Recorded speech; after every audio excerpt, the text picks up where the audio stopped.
And here, everybody, to the JAKIB Draft Special. The Eagles' fourth pick of the NFL Draft has landed. It's cornerback Mac McWilliams from UCF, a 5'10 cornerback. Another undersized player, but another defensive player added to the chamber here for the Philadelphia Eagles. And let me tell everybody, before we dive into this player, we're going to have John McMullen joining me shortly here on the show. I will tell everybody who is not consuming the draft, a very interesting turn of events happened right before the Philadelphia Eagles selected here at 145. The Cleveland Browns jumped up to 144 and took quarterback Zander Sanders. I love Zander Sanders, so I'm happy for him. He finally went here in fifth round to Cleveland. They also took Dillon Gabriel yesterday. So they got Kenny Pickett, Dillon Gabriel, Zander Sanders, Joe Flacco, and Deshaun Watson, a huge quarterback room there in Cleveland. But the Eagles then select at 145 Mac McWilliams, and there is a lot of talk on the NFL Network, on ESPN, both John McMullen and all the beat reporters just tweeted out as well. It looks like the Eagles were going to go for Zander Sanders at 145, and that's why the Browns jumped in front of the Philadelphia Eagles. So make of that what you will, but the Eagles were interested potentially in Zander Sanders there. We'll talk to Johnny Mac and see what he thinks about it. Let's get John McMullen up here in just a second. 5'10", 190 out of Pensacola, Florida. He played his college ball at UCF. 4'4", 40. Undersized, man. A very small cornerback here at 5'10", 190. But look, I mean, that seems to be the trend this year. All these undersized defensive guys. So started 11 games last year, 32 tackles, 6.5 tackle for losses with 1 sack, an interception, 2 pass breakups, and a forced fumble. And then he in 2020 through 2023, he played his college ball at UAB.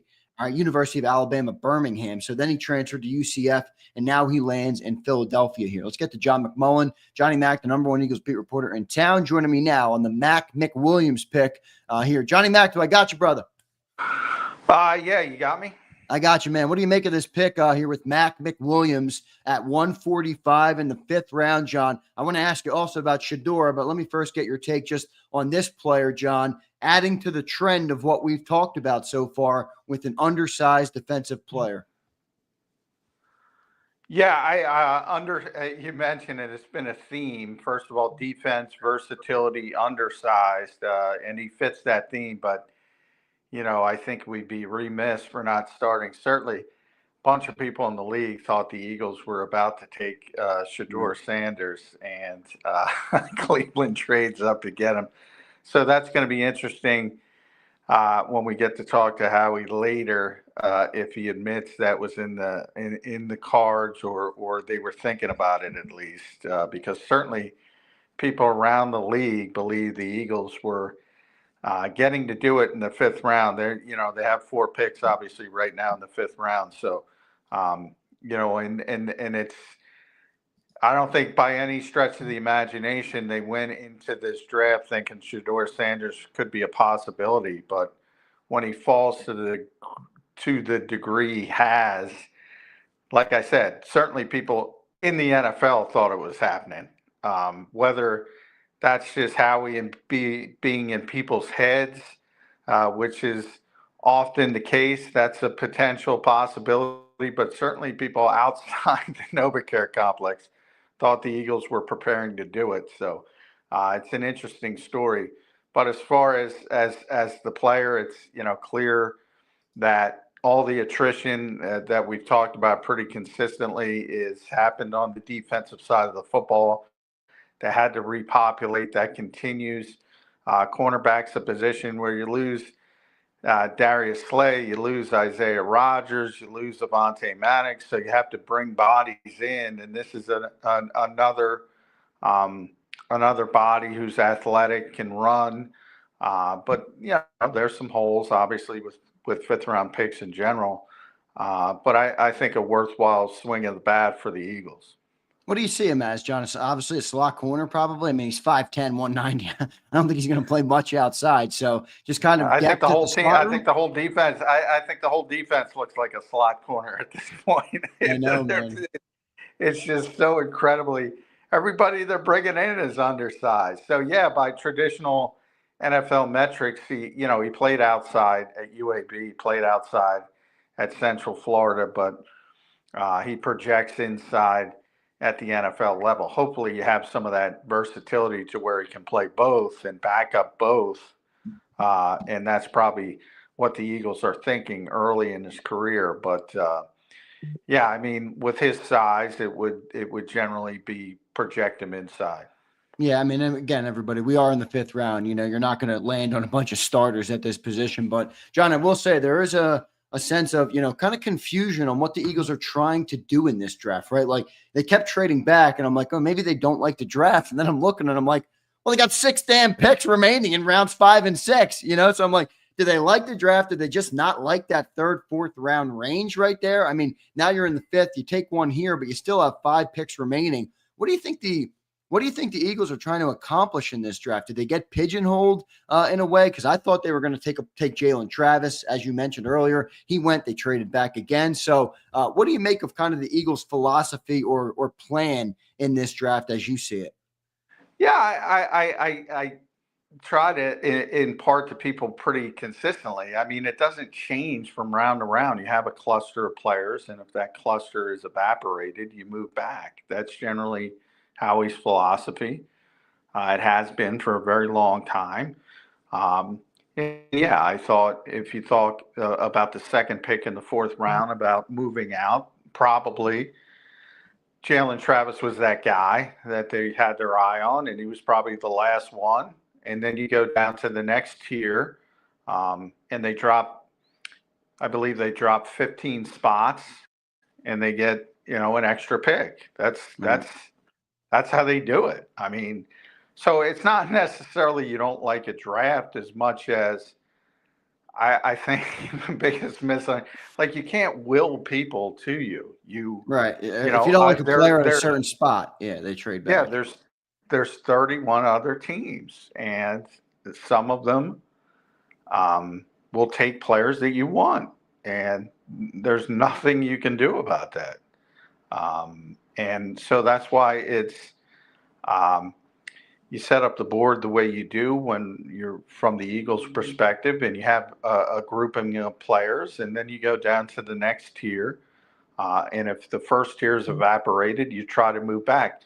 Now, sometimes the worst part is when you can't move back.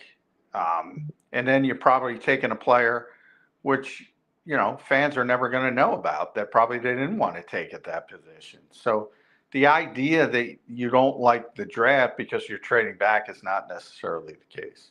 Got it. Johnny Mac McWilliams was apparently a very good player down at Mobile for the Senior Bowl. Looked good there. And then his PFF coverage grade is 84.8. He was ranked 22 out of 494 cornerbacks in 2024 with a minimum of 108 snaps there. So, hey, look, you said it at the start. I know it's a 5th round pick. I'm not telling you this guy's going to be a starter, but maybe a worthwhile shot here in the 5th round at 145 overall, Johnny Mac.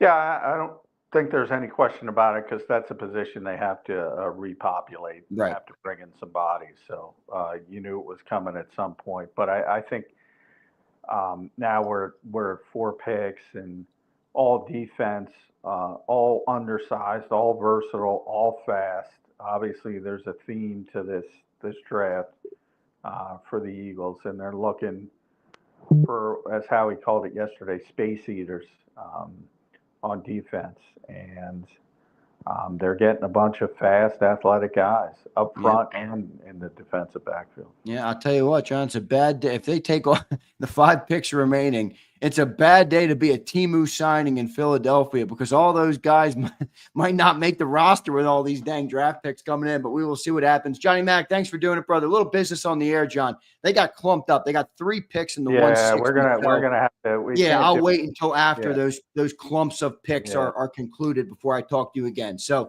we'll do it then, Johnny Mac. Thanks for checking in right now. I'll catch you a little bit later on. All right, brother? All right, thanks, man.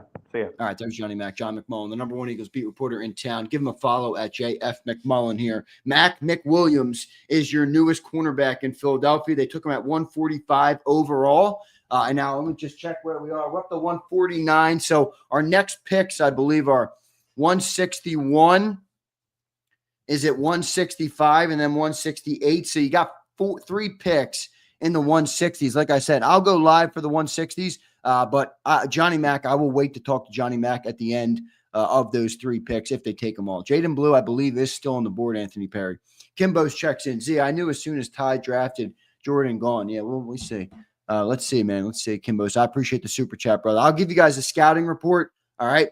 This is I'll give you guys a scouting report right from NFL.com on this player, just so you are aware. I want you to come here and learn something about the players that we draft, whether you like the pick or you don't like the pick. I didn't know much about Mac McWilliams. I won't lie to you guys. All right. I did not know much about this player, but just looking at kind of what he did so far, I ran a 4.440. He's 5'10", 190. He out of Pensacola, Florida is where he was born and raised. Played his college ball at UAB for 4 years, excuse me. And then he was redshirted, though, in 2020, so 3 years. And then he played last year at UCF, all right? I said he's 5'10", 190. He ran a 4.440. Last year, he started 11 games, 32 tackles, 6.5 tackle for losses with 1 sack, an interception, 2 pass breakups, and a forced fumble, all right? So that's very interesting there. I will read you guys as well the scouting report on NFL.com, so bear with me here. Overview. Tenacious cornerback. Tenacious. There does seem to be a theme with that, right? Remember last guy, Ty Robinson, a violent guy. It was said. This guy, tenacious cornerback, whose 2024 tape helped spotlight his toughness and short area athleticism. McWilliams is best in off coverages. He plays with anticipation and burst to swarm the top of the route from his pedal and is quick to pounce on zone throws. He has average long speed and lacks length. His failure to locate deep throws is concerning. There is zero hesitation when it's time to step downhill and support the run, though, and he's a physical tackler who can do it on his own. McWilliams' 2023 tape was a mess, but he was much improved in 2024 and looks capable of finding backup work as a nickelback for a zone-heavy team. There you go. That last sentence is why he's in Philadelphia. Capable of finding backup work as a nickelback for a zone-heavy team. There you go. Backup nickel is probably what he will be here for this zone-heavy team in Philadelphia. Here's his list of strengths. Low cut, allowing for quicker change of direction. Makes quick reads on route breaks from off man. Seamless pedal to drive transitions at the top of his drop. Face guards to stay connected when the receiver starts scrambling. Does a nice job of coming to balance in space as a tackler. Physical and run support, running directly through his target. There is your list of strengths. Now you go to your list of weaknesses. Has shorter arms and small hands. Small hands, pick it. Plays with some worry from trail coverage. Needs to play with better understanding of leverage and help. Vic Fangio can help him with that. Allows receivers too much early space when route travels and rarely gets his head around to the deep throw. So it seems he struggles on deep picks, or deep throws. But and look, interesting pick here. They took him at 145 in the 5th round. I think the most interesting part of this pick is not the player. It's the Shedeur Sanders talk. You know, Ian Rappaport, Tom Pelissero, all these guys saying Eagles were interested in Shedeur Sanders. Now, again, I don't know if that was actually true or not, but the Browns, it is notable. The Browns jumped 1 spot ahead of the Birds at 144. The Eagles were at 145, and they took Shedeur Sanders, their second quarterback in this draft. They took Dylan Gabriel in round 3, Shedeur Sanders in round 5. So I hope Shedeur goes there and wins that job, man. How dope would that be? How dope would that be? Brian Pumper says, who the F is Big Mac, Knick-Knack, Paddywhack? There you go, Pump. Pumper says, who the F is Big Mac, Knick-Knack, Paddywhack, McWilliams? There you go. We've already got our nickname for Mac McWilliams. It is a tough name to say. Mac McWilliams, Mac McWilliams, Mac McWilliams. Say that 10 times. James M checks in. What's up, James? Howie tried to be too cute, moving back for BS picks and F the draft all up. Draft is so bad, I was hoping for Sanders, and I don't even like him. James, it's a little underwhelming, but, look, let it go. Let it lay. Let's see what happens. Look, James, here's what I'll tell you. I'm not going to sit here and tell you it's like an ecstatic draft and we're all jacked up about it. It's a little bit underwhelming to this point, a little bit anticlimactic, if you will, but you cannot make proclamations about whether you succeeded or failed in a draft during the draft. You can't even make those proclamations after year 1, really. You got to wait a little bit. Let's see what some of these guys can do. And remember, we're in 5th round territory. We're not in starter territory. We're not like these guys are all, you're taking shots in the dark at this point. All right. So they got 3 more picks coming up in the 160s. I will keep an eye on if they trade those picks. I mean, do we really think that they're going to take 3 picks in the 160s. I don't know. Maybe they do. Maybe they don't. I'm looking at the video here. Shedeur Sanders dancing with his family, man. I'm pumped for him. I'm sorry. I know a lot of people aren't a fan of him. I'm a fan of Shedeur Sanders. I just like the player. I think he's a good player. I like the swag. I like the charisma. I like the way he handles himself. It doesn't bother me at all that he sounds different than other people or that he has a little bit of arrogance to him. It doesn't bother me in one bit. All right. And I had some people in here yesterday. Oh, my God, you sound like that. I don't care. I don't care if your opinion is different than mine. I like Shedeur Sanders, and I'm happy to see him get drafted, and I hope he succeeds and has a great career in the NFL. I will say I don't love the fit for him in Cleveland, but I do like the player, so I'm happy for Shedeur Sanders. I'll be checking in on see what he does there. I'll take a couple of comments from the great people of JAKIB Nation. Good to have all you guys in here, man. Big crowd for Mac McWilliams in the round 5. All right, I gave you guys the rundown on the scouting report. Undersized, I'll tell you that. Undersized. But somebody did bring up a good point in the chat. I'm not sure who it was. I apologize. But, if you look at Isaiah Rodgers, what his height and weight was, you can't get too scared at 5'10", 190 if you're talking about a backup nickel. All right, so it's not that big of a deal. But he is an undersized defensive back for sure. Sills hates Hurts, and Z loves Shady, and J-Mac loves Parsons. The holy trinity of bad takes. So you're telling me my take that I like Shedeur Sanders is as bad of a take as Cilio not liking Jalen Hurts, a Super Bowl MVP, been to 2 Super Bowls in 3 years. Are you absolutely out of your effing mind, M. Reyes? Are you out of your mind? Jalen Hurts was an all-pro. Jalen Hurts has hardware on the shelf, my friend. That is a bad take. Me liking Shedeur Sanders in the draft doesn't come anywhere close. So take that holy trinity and burn it. That's trash, M. Reyes. David Geldner checks in. Zander, do you feel Jahad Campbell is promising at least? Absolutely. I think promising is an understatement, my brother. Promising is an understatement. The thing about him is like, where is the everyday role going to be for that type of a player? A lot of people, John included, talked about, and Howie talked about how they want him to be an edge or want him to be that Andrew Van Ginkel role. Well, the thing I like about Jahad Campbell is, if that doesn't work out, let's just say for a second that doesn't work out. And I think it will work out, to be blunt. If that doesn't work out, this dude was the best off-ball linebacker in college last year. Legitimately. So your floor on him is an exceptional off-ball linebacker. The upside on him is a guy that could become I'm not going to say Michael Parsons, who's obviously a tremendous player, but a guy who has a tremendous upside as a pass rusher, 6'3", 245, I think he is, or 240, depending on where you look. The NFL.com had him at 235. I think he's a very promising player, at least, David. I appreciate the question, brother. I appreciate the question, all right? I'll take a couple more comments from you guys. Boulevard, what's up, my guy? I hope you're doing well. Dylan and Gabriel, Sanders now has to handle adversity, get the respect from his teammates, but also his NFL peers. Also, it's Myles Garrett's team. Doesn't matter if Flacco is a starter. Flacco's like 58 years old. Flacco is not my wear. In fact, I actually think of all the teams in the 5th round, Shedeur there's a shot he could start. You guys don't think Kenny Smallhand is going to play over Shedeur, do you? Come on, man. Kenny Two Gloves?